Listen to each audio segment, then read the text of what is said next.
और पानी इतना ज्यादा गहरा भी नहीं है, चाहो तो खुद देख लो। अंदर तो कुछ भी दिखाई नहीं दे रहा है। तभी निकिता के पीठ पर 2 हाथ टकराए। उफ, नहीं! बचाओ! हेल्प! पानी के अंदर निकिता बुरी तरह छटपटा रही थी। वो बाहर आने की कोशिश कर रही थी। बचाओ! बचाओ! पानी के अंदर गिरे कलश को ढूंढो बहू रानी, फिर हम रस्सी नीचे फेंक देंगे। यहाँ मेरी जान पर बनी हुई है और आप सबको कलश की पड़ी है। जल्दी रस्सी नीचे फेंकिए।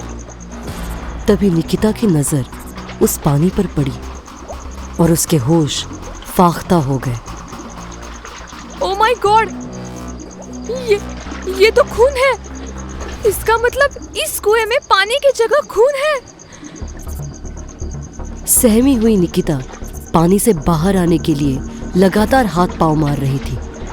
तभी निकिता के हाथ वो कलश लग गया। जल्दी से रस्सी फेंकिए, मैंने कलश ढूंढ लिया है। निकिता के चिल्लाते ही तुरंत ही ऊपर से एक रस्सी नीचे की तरफ आई। निकिता ने बिना देरी किए वो रस्सी लपक कर पकड़ ली। आह! सभी औरतों ने मिलकर उसे कुएं से बाहर खींच लिया। घबराओ मत बहू रानी, हम सब तुम्हारे साथ हैं। थोड़ी और देर होती तो उसकी जान भी जा सकती थी। वो बच्चों की तरह पिलक कर रो रही थी। अब क्यों रो रही हो बहू रानी? तुमने पहली रस्म पूरी कर ली है। यहाँ मैं मरते मरते बची हूँ और आप लोगों को रस्म की पड़ी है। ये किस तरह की रस्म थी? कुएं में पानी की जगह खून था। अब सब मिलकर मुझे मारने की कोशिश कर रही थी। ये क्या बेहुदा बकवास कर रही हो तुम निकिता? पानी की जगह खून? तुम्हारा दिमाग तो ठीक है ना? मेरा दिमाग बिल्कुल ठीक है मम्मी जी, और मैं जो कह रही हूँ वो बिल्कुल सच है। अपनी हद में रहो निकिता। तुम्हारी हिम्मत कैसे हुई मुझसे ऊंची आवाज में बात करने की? और तुम सीधा सा काम करने में इतना आनाकानी कर रही हो? शहरी औरतें होती ही ऐसी है। वो तो कुंवर सा को इसने अपने जाल में फंसा लिया, वरना उनके लिए तो एक से बढ़कर एक दुल्हन मिल जाती राजघराने में। और क्या, सबके सब जान छिड़कती है उन पर। इसे तो कोई मान मर्यादा की समझ ही नहीं है। मालकिन, गुस्सा मत कीजिए। लगता है निकिता दीदी को वहम हुआ है। अंधेरे के कारण इस तरह के वहम हो जाते हैं। मैं इनको समझा दूंगी। ठीक है, तुम इसे समझा दो। भूले नहीं कि हम कौन हैं। आइंदा ऐसी हिमाकत हुई तो अंजाम अच्छा नहीं होगा। जी मालकिन। ये आप क्या कह रही हो बहू रानी?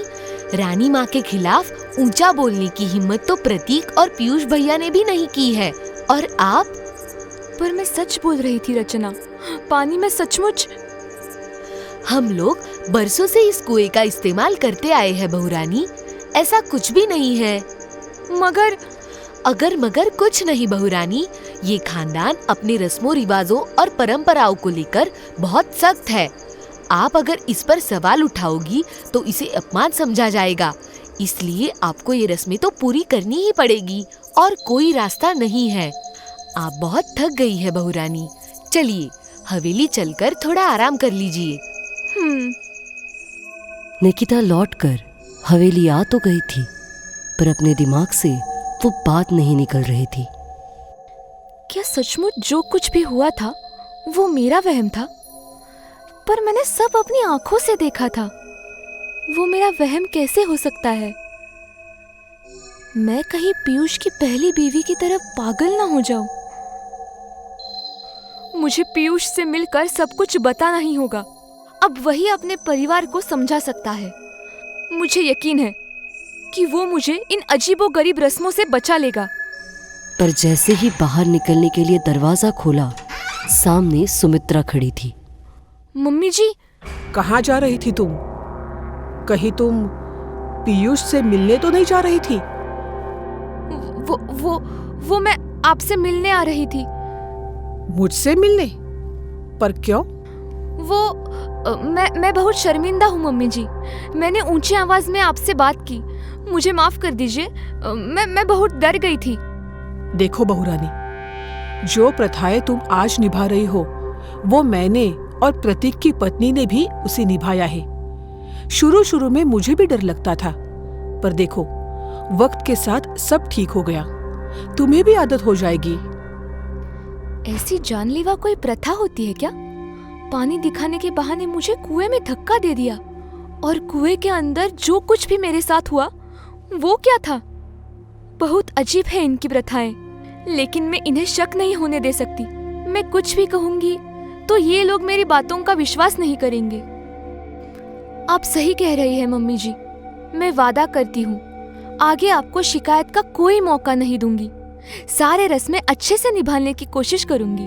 मुझे अच्छा लगा बहुरानी, तुमने मेरी बातों को समझा। मैं भी तो बस यही चाहती थी कि तुम सारी रस्में दिल से करो। अब मुझे तुमसे कोई शिकायत नहीं। ठीक है बहुरानी, दूध पी लेना, मैं चलती हूँ। जी मम्मी जी। ओ गॉड, बचा लिया आपने। मैंने तो ये सोचा था जैसे और हिंदू फैमिली में रस्में होती है वैसे ही इनके रस्में भी होगी, लेकिन यहाँ तो कुछ और ही हो रहा है। निकी को पछतावा हो रहा था टिकमगढ़ आने का। काश मैं यहाँ नहीं आई होती तो कितना अच्छा होता। मैं अब और नहीं इंतजार कर सकती। इन लोगों की दूसरी रस्म शुरू हो जाए और मेरी जान खतरे में पड़ जाए, उससे पहले मुझे पीयूष से बात करनी होगी। निक्की ने दरवाजा खोला तो देखा चौकीदार वहां नहीं था। मौका देखकर वो कमरे से बाहर निकलकर पीयूष को ढूंढने लगी। कहाँ हो तुम पीयूष? तभी अचानक किसी के कदमों की आहट ने उसके चेहरे का रंग उड़ा दिया। लगता है कोई आ रहा है। ओह, ये तो भाभी है। अच्छा हुआ इन्होंने मुझे नहीं देखा, वरना गड़बड़ हो जाती। थैंक गॉड आपने मेरी सुन ली। आखिर तुम मुझे मिल ही गए पीयूष। अब तुम ही मुझे इस मुसीबत से बाहर निकाल सकते हो। पीयूष। निकी तक? मेरा मतलब निकी तुम यहाँ? निकिता मैं तुम्हारे घर वालों के लिए हूँ, पर तुम्हारे लिए मैं सिर्फ तुम्हारी निकी हूँ। वहाँ सब ठीक है, पहले तुम बताओ, रो क्यों रही हो? क्या हुआ है तुम्हें? पीयूष, तुम्हारे पुश्तैनी हवेली के पास जो कुआं है, आज मैं उसमें मरते मरते बची हूँ। क्या? ये तुम क्या कह रही हो? निक्की ने अपने दिल का हाल पीयूष को बयां किया। उस कुएं में पानी की जगह खून था, और ऐसी खतरनाक रस्म रखने का क्या मतलब है? 21वीं सदी में भी ऐसे रूढ़िवादी सोच के लोग होते हैं क्या? निकी, तुम जो कह रही हो वो मुमकिन नहीं है। कुएं में खून? ये तो हो ही नहीं सकता। तुम मेरी बात का यकीन करो पीयूष, मैं झूठ नहीं बोल रही। मैंने जो देखा वही तुमसे कहा। तुम्हें अपने घर की सभी रस्मों के बारे में पता था ना पीयूष?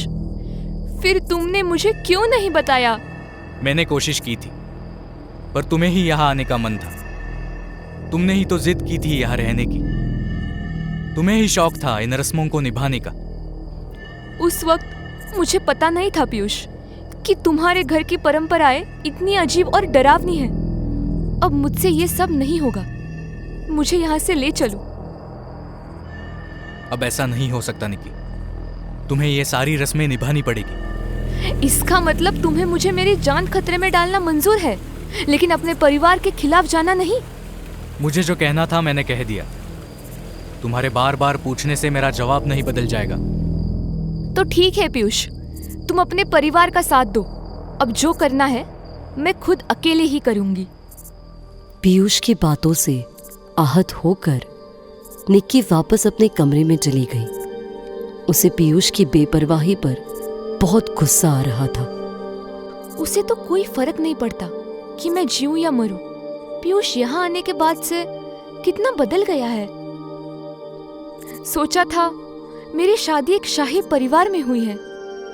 मैं ठाट बाट से एक रानी की तरह रहूंगी, लेकिन यहाँ तो कैद हो गई हूँ, बिल्कुल उसी तरह जैसे उन अनाथालय में कैद हो गई थी।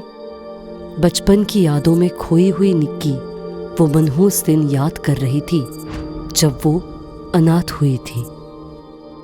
अब गेम खेलना बंद करो बेटा, रात हो रही है। चलो घर के अंदर चलो।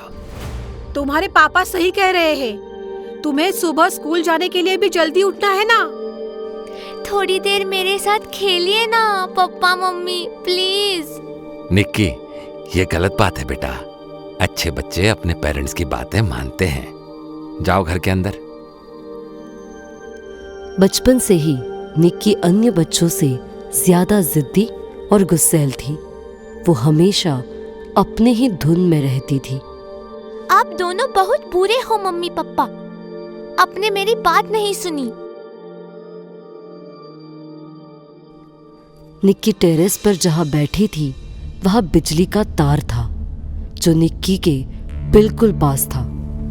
उसके माता पिता इस दृश्य को देखकर डरे हुए थे। निक्की बेटा, वहां से हटो, बिजली का तार है। बेटा, तुम्हें करंट लग जाएगा, मेरे पास आओ निक्की। मुझे आपसे बात नहीं करनी, छोड़िए मेरा हाथ। निक्की के जोर से हाथ झटकने के कारण उसके माता पिता अनबैलेंस हो गए और उनका हाथ बिजली के तार से जा टकराया।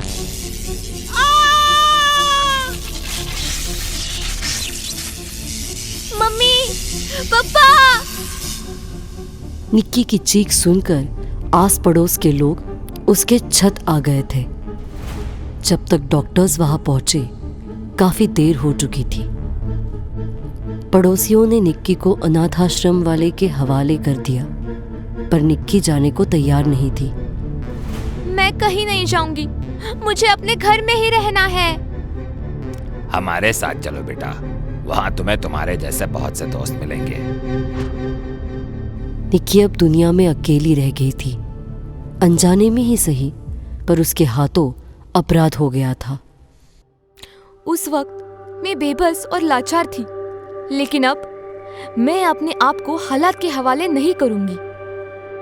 अगर पीयूष मेरी मदद नहीं करना चाहता तो ठीक है, मैं खुद ही यहाँ से निकलने का कोई तरीका निकालूंगी। अगर अपनी जान मुझे बचानी है तो यहाँ से निकलना ही होगा। यहाँ से निकलने का कोई खुफिया रास्ता ढूंढना पड़ेगा। हवेली का पिछला भाग, यहाँ काफी शांति दिख रही है और कोई पहरेदार भी नहीं नजर आ रहा। मुझे इसी रास्ते से बाहर निकलना चाहिए। आज मैं इस हवेली से आजाद हो जाऊंगी। क्या निक्की हवेली से बचकर निकल पाएगी? आगे क्या होगा निक्की के साथ? जानने के लिए देखिए अगला एपिसोड और करें चैनल को सब्सक्राइब।